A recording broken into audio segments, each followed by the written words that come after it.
दर्शकों नमस्कार। कार्यक्रम जय हिंद में हम आपसे रूबरू वैसे शख्सियतों को करवाते हैं जिन्होंने देश प्रेम में या देश के लिए कुछ अपना योगदान दिया है या योगदान देने के लिए उन्होंने कुछ कोशिशें की हैं।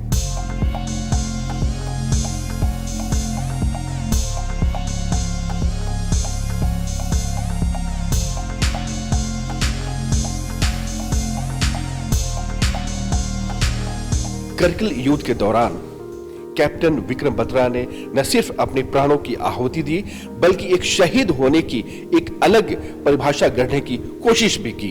ऐ मेरी ज़मीं अफसोस नहीं जो तेरे लिए सौ दर्द सहे, महफूज रहे तेरी आन सदा चाहे जान मेरी ये रहे ना रहे।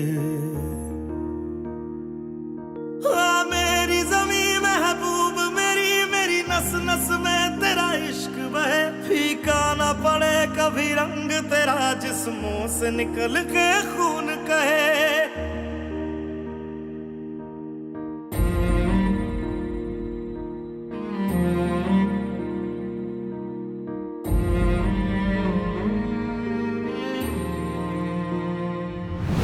माँ के कदमों में बच्चों की जन्नत होती है, लेकिन वही माँ जब बच्चों को पालती है, पोषती है, बड़ा करके देश प्रेम से ओत-पोत की जज्बा डालती है, वैसे माँ को आप क्या कहना चाहेंगे? जी हाँ, वैसी एक माँ हमारे बीच आज मौजूद है कार्यक्रम जय हिंद में। आइए जानने की कोशिश ये करते हैं, गुजरे हुए वक्त को आप किस रूप में शेयर करना चाहेंगी? मैंने बड़े ही प्यार से दोनों भाइयों को, जो विक्रम के ट्विन ब्रदर हैं, उनको और विक्रम को पाला पोसा और उन्हें अच्छी तालीम दी।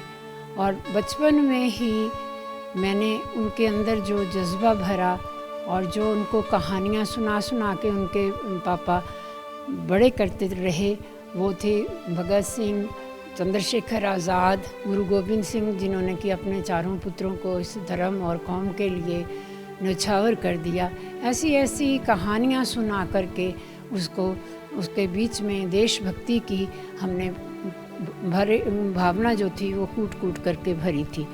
वो उसने अपनी एजुकेशन समाप्त करके डीएवी कॉलेज चंडीगढ़ में कॉलेज में पढ़ाई की और वहाँ से भी वो निवृत्त होकर देहरादून एकेडमी में IMA में गए और CDS की तैयारी तो उन्होंने चंडीगढ़ ही कर ली थी, लेकिन भरपूर मेहनत के बाद वो एक आर्मी ऑफिसर बन गए। तो आरंभ से ही उनके बीच में देश प्रेम की भावना थी, जिसको कि उन्होंने सारा देश जानता है बड़ी बेखूबी से निभाया।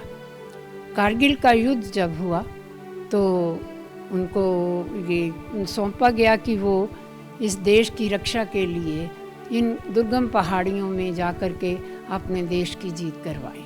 तो वो बेखौफ अपनी सेना के साथ कारगिल युद्ध में गए और सबसे पहले उन्होंने 20 जून को 5140 पर आक्रमण करके उसे हासिल किया। फिर उसको एक बड़ी ही क्रूशियल पॉइंट के लिए 4875 के लिए बोला गया। तो वहाँ पर भी बेखौफी से ही वो गए और उन्होंने यही नारा दिया, ये दिल मांगे मोर। My company's success was ये दिल मांगे मोर.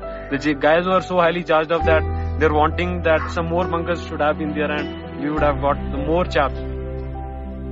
वो देश के ही लिए जीना चाहते थे और देश के लिए ही मरना चाहते थे।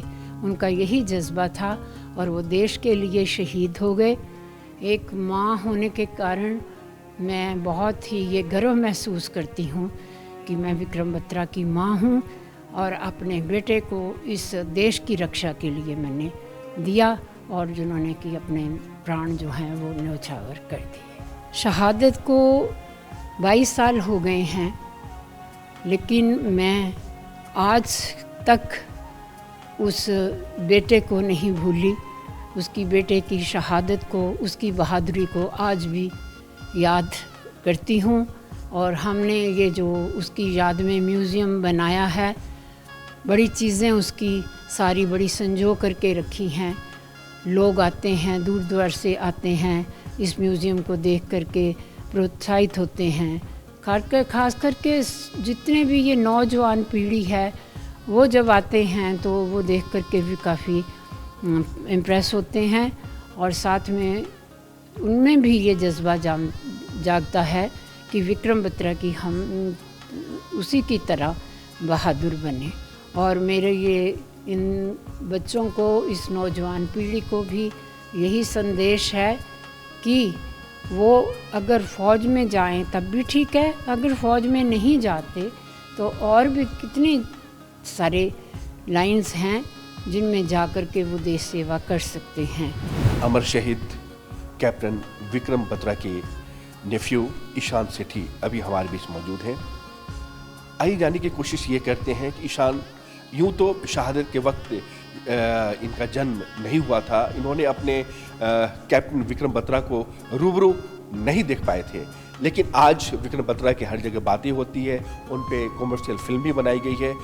कितना गर्व महसूस होता है कि आपको ईशान लगता है कि शायद आप भी कैप्टन बत्रा से रूबरू मिल सके हो। बचपन से ही जो मैं उनकी कहानियाँ जो है वो हमेशा से सुनता आया हूँ, और सबसे ही जो घर में अपनी पूरी फैमिली से जो कहानियाँ उनकी सुनता आया हूँ।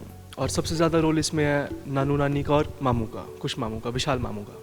मैं मानता हूँ कि वो एक शेर था जो कि शरेआम दहाड़ता था, किसी चीज़ का जिसको खौफ नहीं था।